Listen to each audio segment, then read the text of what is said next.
For us, we may feel that the whole idea of going into a soft life is to not work, is to embrace this life that all we have to do is lay back and have someone else feed us grapes and do everything for us. But that's not true.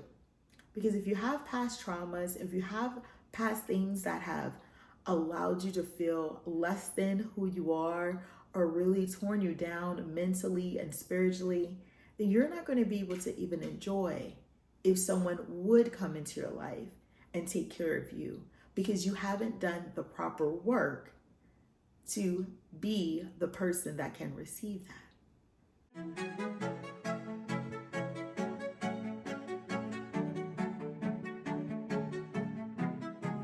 So for today's Soft Life episode, we're going to talk about Queen energy. And this is the first one of this series. And I am so excited to talk about this and bring this to you.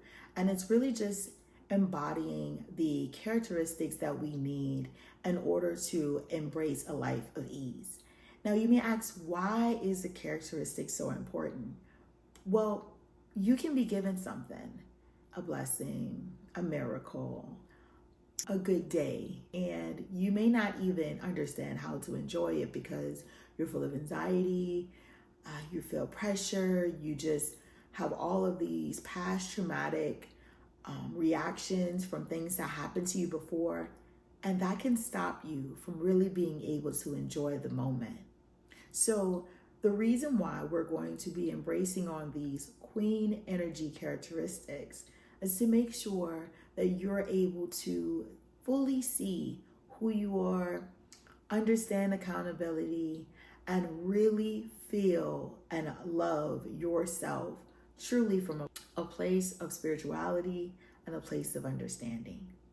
So to get started, we're going to start with our first queen, who isn't actually a queen in the Bible, but she is a great, great, great, great grandmother of King David. And her name is Ruth. Ruth was married to Naomi's son, who was an Israelite, and he passed away. And so did Naomi's other son and her husband. During that time, her and her daughter-in-laws went through great mourning. And at the end, Naomi told them, "You should return to your people, and I shall return to mine." And one of the daughters, she had a sorrowful goodbye, and she allowed her to go back to her people. But Ruth decided to stay. Now, I don't want to make this too religious. This is more about embracing character and embracing the type of mentality that will allow you to enjoy a soft life. Ruth did not know anything about this true God. She had her own culture. She was in a very comfortable place with her people, and she could have stayed there. But she decided to go on this journey with Naomi. There's a couple of reasons that Ruth may have thought, I should go on this journey with Naomi. One, because Naomi was older. She may have felt that she wasn't equipped to travel that way alone. And that really showed her loyalty to Naomi. She stood by her side. She was there. She supported her mother-in-law. And she was loyal to Naomi throughout the whole time. Now, once they got there, Ruth had to also humble herself. We don't know her background. We don't know if she was living a soft life before. We don't know if she was a lady of leisure and her husband had servants to do everything for her. But we know when she got there to a strange land with strange people, she had to work. Now, for us, we may feel that the whole idea of going into a soft life is to not work, is to embrace this life that all we have to do is lay back and have someone else feed us grapes and do everything for us. But that's not true. Because if you have past traumas, if you have past things that have allowed you to feel less than who you are or really torn you down mentally and spiritually, then you're not going to be able to even enjoy if someone would come into your life and take care of you because you haven't done the proper work to be the person that can receive that. Your work ethic, the way you work on your character, the way you work on who you are as a person, definitely affects your outcome and how you're able to enjoy the moment. So Ruth had to be very humble in going to this foreign land. Naomi has already put her to work in the fields. So she is out there gleaming and getting wheat to make sure that they have food to eat. And she catches the attention of Boaz. Now, Boaz doesn't go up to her and say, oh, you need to get out of this field, honey, because I'm going to take care of you. He simply asks his servants, who is she? He saw how hard she was working. He saw the work she was really putting in with everyone else. He could tell she was different. He didn't know exactly why, so he asked. When you begin to do the work on yourself, people will notice. That doesn't mean that you won't go through trials and tribulations. That doesn't mean that people won't try to test you to see if this is the real you or if you're putting on a front. But they will notice. So Boaz noticed the work that she was doing. And he told his servants, he said, make sure you leave a little extra for her. Because also when we're doing the work, God is going to also step in and make sure that we have everything we need. So just as Boaz told his servants to leave a little extra, God is going to walk into our lives and make sure that we have room, we have space, we have everything we need. We have the things that we desire so that we can walk efficiently in this life. It's like every step you take forward, he's going to take two for you. And emotionally, sometimes it's going to feel like that's not happening. It's going to feel like things are becoming too heavy to carry. But he's there in every step, in every time, waiting patiently for you to take your next step so he can step in and help as well. And as I stated, people are going to pay attention. They may not say anything, but they're watching. Be able to understand when you're going to receive wise counsel and when you'll receive the counsel of fools. Because sometimes people will pay attention and they will give you terrible advice. You have to use your discernment to understand if this is really someone that's coming with ill intentions or if they're coming to really help you become the best version of yourself. So after a while, Naomi told her, I want you to go to Boaz in the middle of the night and I want you to lay at his feet. She didn't say give him your body. She didn't say lay down with him in that way.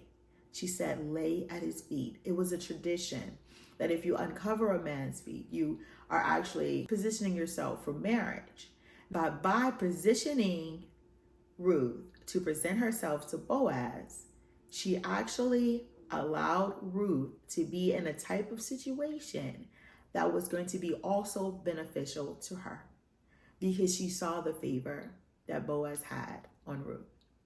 Now, when we're trying to decide who is going to be that man of our life, our love, we write down all of these characteristics that we want: tall, handsome, beautiful smile, nice physique. But are those things going to help us get a man that's going to provide and take care of us and treasure us? Or is that going to get us some physical qualities that we have to then match as well, or we may be out of the door? You have to think about what's important. The Bible does not talk about the physical qualities of Boaz. The Bible talks about the characteristics of Boaz and how he was a man of his word and how he made sure that he provided for Naomi and Ruth. So when you're searching for your Boaz, make sure you're using the right characteristics, because whatever characteristics you judge a person by, they're also judging you. So if it's going to be only physical, then do you meet those physical requirements? And if you no longer meet those physical requirements and the guy decides he doesn't want to be with you anymore, how would you feel about that? So instead, look for a person that embraces being a good person. They don't have to be in the church or anything like that, but they need to have good moral character. Because in hard times, that's what matters the most. And those things are what are going to keep you with a partner that can allow you to live a life of ease. As Ruth went to Boaz and uncovered his feet and presented herself as someone who wanted him to marry her, he did not dishonor her. He did not discredit her. He simply said, go home and I'll take care of it. Patience is something that we cringe at the ideal of because we want to control every aspect of our lives. Ruth trusted that Boaz would make the right decisions. I want to also bring into context that, again, Ruth was in a foreign land. She was not of these people. She did not know their cultures. She was not a Israelite woman that was raised a certain way. So it doesn't matter what your background is. It doesn't matter how you were raised. It doesn't matter what you've been through in the past. If you make a decision that this is the life you want to live, all you have to do is start the journey. That's it. So as he made these decisions and worked everything out, we understood that with her patience, she received the man that is known throughout history that every woman wants a Boaz. And she became, as we stated in the beginning, the great, great, great, great, I don't know how many greats down the line, grandmother of King David, and brought herself into a lineage of kings and eventually the father of the Son of God. What did we learn today? So the traits or characteristics were loyalty, work ethic, humility, and patience. And I want to say one more thing about patience. We can get to the very end. Every single detail can be in place and we can mess it up. And we can mess it up because it's not happening as quickly as we want it to happen. Don't be that girl. Don't be that woman. Have patience and allow things to work out properly because sometimes you may be the one that's not ready for what's next. And there's still a couple of things that need to be worked out in you to receive the blessings that are for you. Now that's all we have with Ruth in our first Queen Energy series. Next, we're going to cover Esther and how her leadership skills actually help her save her people. I hope you enjoyed it.